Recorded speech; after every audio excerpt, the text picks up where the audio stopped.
Hello, Sarah from South London Sling Library here. Today I'd like to talk to you about using the Izmi Baby Carrier with your newborn baby. So today we're going to be looking at standard size newborn babies. So average weight, if your baby's not been considered to be low birth weight or anything like that. If your baby has been considered to be low birth weight, or if you feel like they're too small, then do give me a shout. I'm also going to do another video of using the Izmi Baby Carrier with the booster cushion, which can help for smaller babies. But I'm absolutely more than happy to help you with an online consultation or in person if we're allowed, to help you feel safe and more confident with babies of any age or size, really. But yeah, you can always give me a shout. Today in this video, we're looking at standard average birth weight newborns and the Izmi Baby Carrier without the newborn booster cushion. So what we're going to do is, if I turn the carrier upside down, at the waistband here, it's got a Velcro pocket. And inside that Velcro pocket, it's got some tabs. And what you can do with those tabs is you can adjust them to be the right size for your baby. They can go all the way into the middle, they can go all the way out to the edges as baby gets bigger. This is the right size for the newborn doll that I'm going to be using today. What you should be able to do is, if you lay your carrier on a flat surface, lay your baby on it, then as you bring the carrier up between their legs, it should fit them from the back of one knee to the back of the other knee. That's about the right size. So, having sized my carrier, I'm going to flip that waistband in towards me, and because I'm not using the booster cushion and because I'm carrying a newborn, I'm going to put the carrier high on my body. I don't want to carry my baby down there, so there's no point in me putting the carrier down there. So I'm going to put it nice and high on my body. Get it buckled up behind me. And then I can pull one strap and then the other to get it nice and snug around my ribs there. It doesn't need to be corset tight. I can still take a deep breath. You just want it not to move around while you're carrying your baby. Now I need my baby. So this is Jamie. Jamie is my newborn size demo doll. And I'm just going to settle Jamie here in a very natural position on my chest. You'll probably find your baby will have their knees quite tucked up, and that's absolutely fine. It's generally the position newborns like to be in, have their knees tucked up and their feet almost under their bottom. It's often known as the frog leg position, and it's perfectly natural for newborns. So all we want to do is support the baby in the position that they want to be in. So what you may find is, with their feet in front of the carrier like that, you kind of need to squish the carrier just to get it between your baby's feet. And it's always easier to manipulate the carrier than it is to try and manipulate the baby. Babies don't like to be messed around with too much. You can then just very carefully spread the carrier up the baby's back like that. What you don't ever want to do is get stuck holding the carrier and not the baby. So by just kind of smoothing the carrier up the baby's back, you've always got hold of your baby. And then you can just pop the straps over your shoulders. Like that. Now, the carrier is already starting to give Jamie some support here. So with the carrier supporting Jamie here, I can just support the upper part of Jamie's back to stop them flopping away from me. That then gives me a free hand. This free hand is going to go through the small of my back, underneath this first strap that I come to, towards the strap on my opposite shoulder.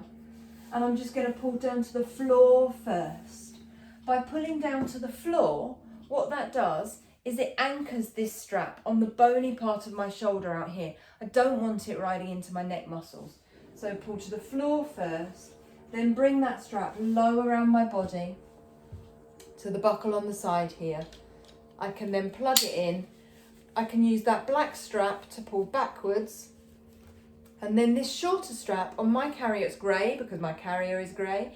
If you have the red carrier or the olive carrier, it will match the colour of your carrier. So your coloured strap, you can then pull forwards. Now that forwards pull is often a slightly easier action than the backwards pull. So what I would say is, if you're taking the carrier off in a little while and you know you're going to put it back on again, I would leave this black strap alone and just concentrate on the shorter coloured strap. You can loosen that shorter coloured strap and unbuckle when you're taking the baby out. And then when you put the carrier back on again, all you need to do is clip and pull forwards, because you've left this back one alone. So that's quite handy. So all I'm now going to do is swap the hand supporting the baby. I'm going to take my other hand through the small of my back, and we're going to do the same thing. So get hold of the strap on my opposite shoulder, pull down to the floor first, then bring it low around my body towards the buckle. Clip, pull backwards, and then pull forwards. Just take a minute, make sure your baby's got their hands up near their face. Generally it's where newborns want their hands, up here somewhere. So if you just kind of make sure they've got their hands. As they get bigger, they'll do all sorts of things with their hands. Arms will come over the top of the carrier, lots of different things. But for now, make sure baby's got access to their hands up here. If you want to, you can spread the straps out over your shoulders. Some people prefer that. Other people prefer to have them bunched and just kind of sat up here on the top of your shoulder. It's entirely up to you. So now we've got baby in the carrier, let's go through our TICS safety guidelines. The safety guidelines in the Izmi Baby Carrier are exactly the same as every other sling or baby carrier. The word to remember is TICS. The T stands for tight. You want the baby to be as tightly held against you as if you were holding them in your arms. So you should be able to pop a hand on the baby's head, do a little dip forward, and not feel their body weight pull away from you. The I stands for in view. So you can easily see baby's face without moving any fabric or any straps or anything to get to them. The C stands for close enough to kiss. You should always just be able to drop a kiss on your baby whenever you want to. The K, the K stands for keeping baby's chin off baby's chest. The easiest way to tell the baby's chin is off their chest is to do the ugly double chin manoeuvre and make sure you can see the top half of your baby's face. As long as you can see the top half of their face, their chin is off their chest. The S from the word TICS stands for supported spine. And this means if you put a hand on the baby's back and lightly press, they don't have extra room to get closer to you or uncurl or sit up. And this is about not allowing them space in the sling that they could slump into, put their chin on their chest and close their airway. So it's important that they don't move if you just very lightly press on their back. Lots of people worry about head support when they're carrying a newborn. The thing about head support for newborns is actually most of it comes from getting their base right. So where you've got them in this lovely supported from the back of one knee to the back of the other, they're sat in like a deep deck chair style seat. They're sitting on the fleshy bit of their bottom. If you think about the difference between lounging in a deck chair and perching on a bar stool, you want your baby in that lounging position. They're sat on the fleshy bit of their bottom. They've got a beautiful rounded back, which is a lovely natural physiological thing for a baby. And then when they're relaxed, they'll just rest their head on your chest. You may find that when you first put them into the carrier, they fling their head back and they look at you. That's absolutely fine. Give them a little bit of support behind the back of their head and just allow them to look at your face. They just want to see you, make contact with you. Look at them, make eye contact, talk to them. Reassure them that everything's fine, and eventually they'll relax. It may take a minute or two, and then once they've relaxed, you can just gently pop their head on your chest, like so.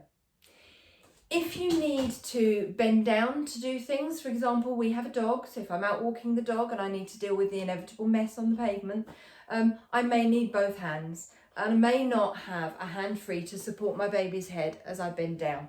So the Izmi Baby has this panel that's on poppers at the front of the carrier here. I can just take one side. I'm going to take the side nearest the back of the baby's head and pop whichever popper works for you. For me, it's the one on the outer edge to the top popper on the strap. And that just creates a nice little kind of hood for the baby. A little bit of extra head support. For example, if your baby's asleep absolutely out for the count and you've got a lot of stuff to get on with. Or like I say, if you need both hands, you need to bend down, picking up the laundry basket, loading the dishwasher, or you know, the dog mess off the pavement, whatever it is that needs to happen. If you need both hands, I mean, let's face it, we should all be bending from the knees, not from the waist, but we don't. So if you need that head support, you can do that, and you can do it on either side. So if your baby were facing in the other direction, excuse me, Jamie, like that, you can do it the other way around. So I'm going to do that side up again and put this side up here, like that.